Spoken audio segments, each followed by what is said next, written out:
Good morning, good afternoon, or good evening, wherever you are in the world. I'm John, and this is the KAA Kajukenbo Deep Dive.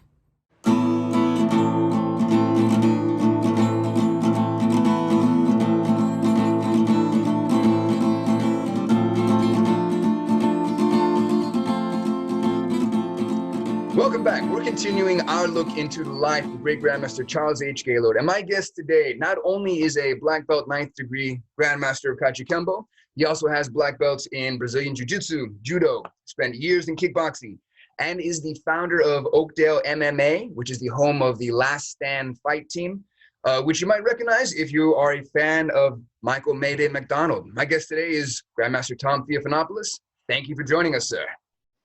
Thank you for having me, sir. It's a pleasure. Oh, it always is a pleasure, and I'm glad we got you here today. I understand you're going to Greece soon. Yes, in about a week. About a week. Sound good. We were lucky to get you today. I hope you enjoyed it. I heard the islands in Greece are nice around this time of year. Is that about right? They're beautiful. As a matter of fact, my youngest son lives on an island. Oh. So he's living my dream. Oh, man. I'm jealous too. I'm jealous. So tell me, Grandmaster, tell us a little bit about your time in the martial arts. When did you get into it? Brazilian Jiu-Jitsu, kickboxing. When did you get started? Yeah, absolutely. Well, I started off in wrestling as a young teen. My culture. I'm Greek. I was born there, and so a lot of my cousins were wrestling. I got into it when I was about 11, 12 years old. Ultimately, I did pretty well in wrestling at that age, and I made it to the Western Nationals, which was a junior Olympic type competition, but I suffered a horrific accident when I was 15 years old, and resulted in a metal plate in my head. So I had to leave the grappling world for a while, and at that time, I visited the local dojo taught by James Juarez, Sifu James Juarez, and it was the old school on Foothill. And this was back in 1976. So anyway, I started training with him there. I trained with him all the way until, well, I'm still training with him. I was with him last weekend, actually. At the black belt workout. Exactly.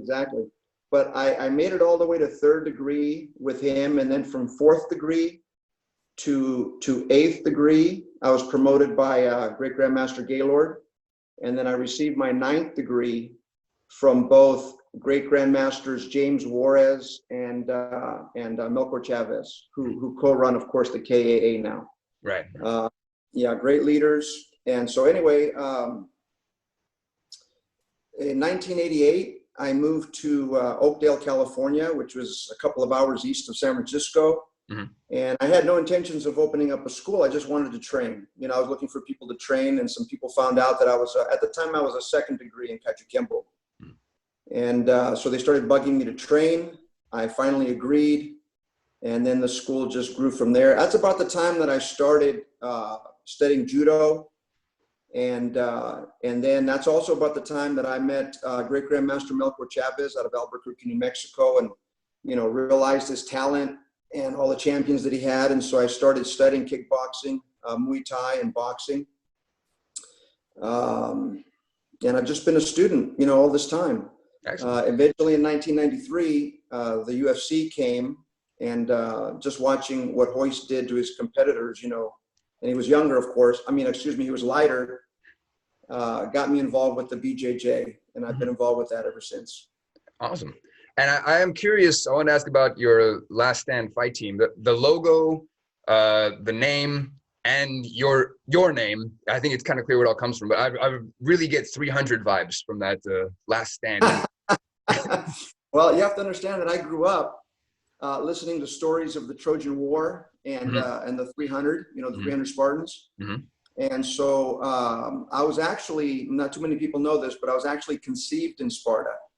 Oh, it's a long story. The spirit of your ancestors is in you. One day we'll talk about it. It's a pretty funny story.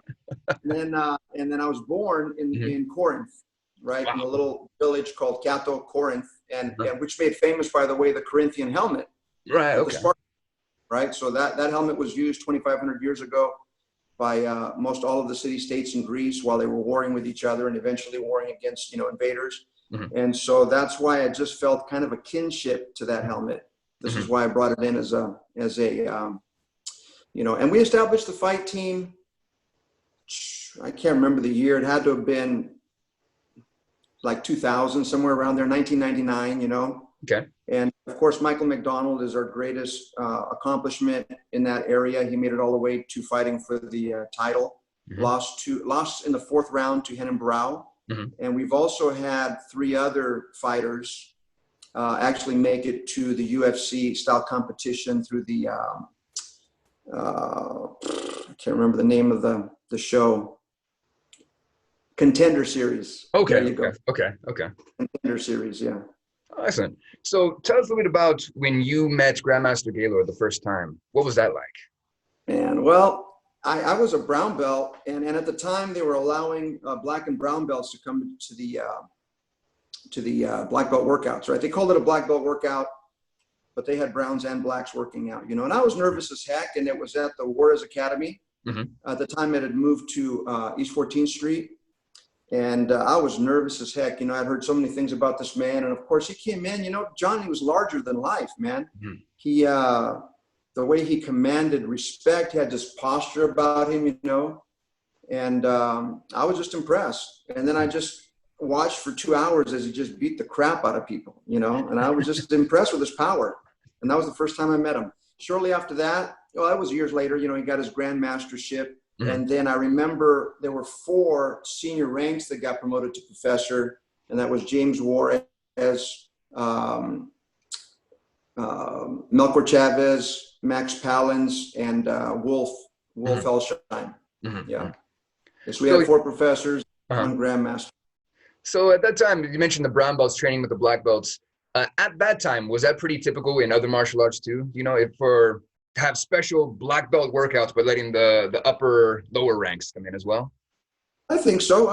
You know, brown belt is pretty big accomplishment. I'd been there many years to get a brown belt. So yeah, I believe so. Okay. And an advanced. Okay, and tell me a little bit more about Grandmaster Gaylord, his character. You mentioned he was bigger than life, you know, and what was he like as a person?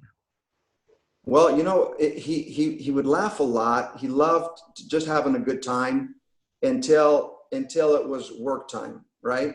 So he would come in, he would greet everybody, just a very, very pleasant individual. You could tell his posture was just amazing. And then when it was time to line up, it seemed like, to me anyway, you know, this is just my interpretation of what I remember, but it seemed like Superman, you know, putting on his cape, if that makes sense. All of a sudden, he was serious as hell. And, you know, he'd line us up and everything was serious after that, you know. What kind of things did he like to cover in the class? You know, we did some forms, but mostly punching attacks. He loved the punching attacks. And what's interesting is that, man, he would just hit us hard, you know. I've never, and trust me when I tell you this, I've gone to many places and I've seen a lot of different martial arts, and nobody hits like Kajukenbo. But then taking it one step further, nobody hits like Charles Gaylord. I mean, I remember, just to give you an idea of his, if you want to call it this, if you want to call it chi, he would hit me in the ribs, and he used me as an uke quite a bit, especially when I got a little older and I was, you know, 2nd, 3rd, 4th degree, and I was standing in the middle of the line, right? We'd have all the 3rd and 4th degrees in front, and then we have, you know, the 1st degrees and so on down the line, right? So I was in the middle, always getting hit, and I remember times that he would hit me in the ribs hard. And then the very next day, I'd take off my shirt and I'd have a bruise on my kidney on the opposite side of my body. It was crazy, man. It was crazy. You know? Was it key or was it his ring? We don't know, but you know. And by the way, you mentioned the ring, and I'm not going to mention names on who it was. But one time, I remember he hit a guy in the head. I'm not going to say his name because I don't want to embarrass anybody. But when he hit him in the head, it was a back fist, right? The stone from the ring stayed on the guy's head. The stone was there, and then all of a sudden, like a couple seconds later, it popped onto the ground. And then he got mad. And he said, "You broke my ring!" As if it was the poor guy's fault, right? Oh my God, the times we. It was was funny. Was he often joking around in class and outside? Oh yeah, yeah. He liked to pick on people, you know. Mm-hmm. Very, very well natured, Mm-hmm. very well natured. But like I said, when it was time to work, he hit you and he expected you to work hard. Yeah, yeah. You know, and I was so enamored by the fact that I was there, Mm-hmm. so honored and pleased that I never missed a workout. So we're talking probably 20 years of those black belt workouts, you know, every third Sunday. Mm-hmm. And at the time, you know, it was difficult because I was teaching Sunday school. Mm-hmm. And the only reason I even took that job, and it wasn't a job, it was, you know, teaching Sunday school. But I told him, you know, I'm sorry, but I'll have to miss every third weekend of the month. You know, I'm not going to be here. I'm not going to be in church, you know. Yeah. So that was funny. But, you know, one of my biggest honors was after training as a black belt at the black belt workouts. This was probably mid 80s or so, right? Mm-hmm. I was asked by Brian Oshie and Jim Williams if I would consider coming in and taking privates from Great Grandmaster, along with them and one other person, John Casada. So basically, Great Grandmaster was doing privates with these three gentlemen, right? But they wanted a fourth person so that they can pair up with each other. Right. And out of all the people in the organization, they honored me with asking me to come in and train those privates. And I was just so grateful, you know, that he recognized that I worked hard. Yeah. And then wanted me to come. So that was a cool memory for sure. That is an honor. That is an honor to have that. Definitely. It's funny, but you know, so I saw a lot of people come and go. You know, there was people there a lot longer than me, but during those workouts, I remember who was working out and who was a wallflower, you know, with their hands folded up against the wall, who wanted to be a part of something big, but didn't want to pay the price. Yeah. Yeah. I just recently had a big, long conversation with Angelo Ferrer, not a Gaylord black belt, but I do a podcast with a friend of mine here in Japan, you know, one of the only other Kajukenbo people out here. And we were talking just about those types of people, actually. What would you say was the biggest impact Gaylord had? Well, I think I learned quite a bit during those workouts. And one of the reasons of why I wouldn't miss them because I would come back and I would work everything that he worked, you know, with my students. Of course, my class was my laboratory. So everything he did to me or to us, I would do to my students.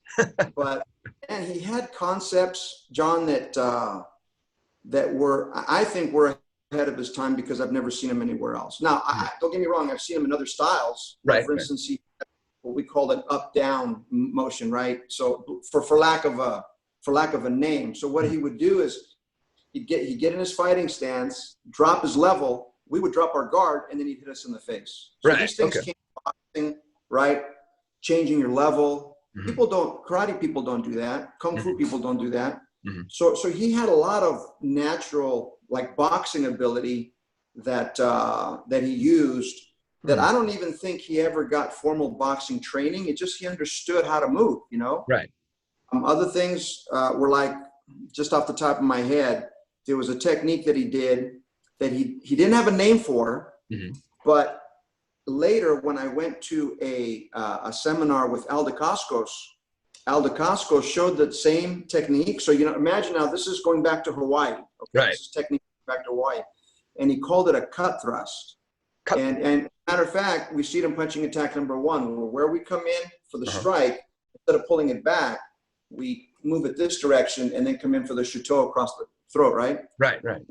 What that does, according to Al Dacascos, was it would open up the person. It would open up a cut, for instance, you know, and boxers use this quite a bit too.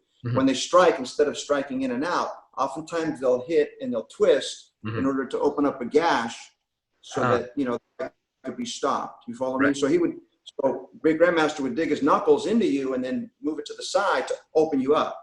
So it was very interesting. Just subtle things like that, that again, he didn't have a name for it, but he knew what he was doing. And then, of course, the heavy hand training, you know, every time he hit you and if he put his hand on you, I mean, that limb was done, you know, for a long time. And so even to this day, I mean, you know, I love to hit Makiwara boards. Everybody who knows me, I like to hit BB bags. Of course, I use the Dajjal, the bruise medicine that I get from great Grandmaster Juarez, that I've had for 45 years. And but yeah, that heavy hand training, I think was paramount to my development as a martial artist. Just watching how hard he hit people, and how easily he can break things. I mean, I remember watching a video, and I think you can even see it on YouTube. I'm not sure, but anyway, just a long time ago, I remember watching this video where when he hit a pile of bricks, 1-inch bricks, right? Now today, you have most martial artists, and again, I don't want to name names about different martial arts or hurt anybody's feelings, but they would put spacers in between the bricks, okay? So as long as you just broke the first brick, it would break. It was like dominoes. It would break the second brick, which broke the third brick, and so on. It was a power break. Right. But he had such tremendous chi, again, if I can call it that. What he did was he snapped his strike, and there were 9 bricks altogether. The lowest one burst, and then a crack went up the bricks, and then they all fell. Wow. And so again, that's another indication of his energy and his power, and some of the things that he do. And truthfully, on a Western level, we're probably talking about just mind over matter. There wasn't anything that he didn't think he can do. I mean, later he got involved with singing, and just stuff like that, man. It was just unbelievable. One thing I did see in person that impressed the crap out of me, we were doing a demonstration, and he took a 1-inch board, right? Yeah. And it had like a stand, and he put a balloon underneath it, and then he took a nail in the palm of his hand sticking out, and he punched the board, and the nail went through the board and popped the balloon on the other side. Crazy. That's crazy. That is crazy. Yeah. And of course, all the topping of, the cigarettes and the fruit off of people's, I saw all of that. That was nuts. Anyway. Yeah. I was talking with Grandmaster Yoshi about all of that, and how it's not about the spectacle. It's not about, hey, look what it's more like he was pushing himself to his own limits. Yeah. In Gaylord branch, do you feel that your students as well, and your classmates as well, really got that idea of pushing yourself to the limits? Well, yeah, because we relate to our teachers, and we're products of our teachers, right? So the way you teach your students is the way they're going to teach. I have so many times people telling me, man, your instructors teach just like you. And so now I can go one step further and say, well, you know what? And what's interesting, I'll tell you something interesting. A lot of my students that go to the black belt workouts and train under great Grandmaster James Juarez, right, during the Sunday workouts, they take their heads after saying, man, now we see where you get your teaching style. Well, we can go a step further with that with great Grandmaster Gaylord. You know what I mean? Yeah. So it's unfortunate that they didn't get a chance to see him. They didn't get a chance to be at those seminars and those workouts. He passed away too early. He did. Along with a lot of others that passed away, like Colleen Gregan and some of these others that, were around for so long, and we just didn't get a chance to really enjoy their talent. It's just a shame, which is why we're doing these videos. Yeah. So, well, we're almost out of time, Grandmaster. I want to ask one final question, as I've been asking other people. If you had one last message to give to great Grandmaster Gaylord, what would you like to tell him? Well, I mean, John, nothing but thank you, because he's the one that instilled in us the hard work ethic, the heavy hand style, the Chu and Fa, the heavy hand style, and even how to teach, how to treat people, all of it. One thing about a martial arts instructor is they're not just martial arts instructors, they're life instructors, right? So I learned a lot of things, and of course we don't have time to get into it in this video, but I learned a lot of things from him on just how to treat people that helped me out with my martial arts businesses, and the things that I do. So yeah, just thank you for being you and teaching us the right way. All right.